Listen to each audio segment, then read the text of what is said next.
మా ఎడల నీకున్న తలంపులు బహు విస్తారములు.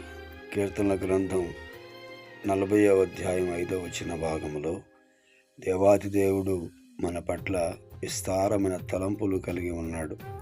మనం ఆలోచించేది కొంచెమైతే దేవుడు మన గురించి ఆలోచించేది విస్తారంగా ఉంటుందని దీని యొక్క భావం. ప్రియులారా, ఈ దినమున దేవుడు మీ తలంపుల కంటే మీ గురించి ఎక్కువగా ఆయన ఆలోచిస్తున్నాడని ఎరిగి ఆయన పాదాల చెంత చేరి మన మీద ఆయన అధికారిగా ఏర్పాటు చేసుకొని ముందుకు సాగుదాం. దేవుడు ఈ దినమున మీ పట్ల బహు ఆలోచనలు కలిగి ఉన్నాడు కనుక ఆయన ఆలోచనలకు మన జీవితాన్ని అప్పగించి ఆయన చిత్తములో ఏ మేలు దేవుడు చేయబోతున్నాడో నిరీక్షించి ఎదురు చూద్దాం. ఆలోచన కొంచెమే గాని దేవుని ఆలోచనలు దొడ్డవి అని, దేవుని కార్యాలు మహోన్నతమైనవని దేవుని మాటలు కనుక మన పట్ల దేవునికి ఉన్నటువంటి ఆలోచనలు మనల్ని అప్పగించుకొని ఆయన ద్వారా సమృద్ధిని పొందుకొని ఈ దినమంతా దేవుని తలంపులలో సంతోషిస్తూ ఉల్లాసిస్తూ దేవుని నామ మహిమార్థంగా జీవించుదాం.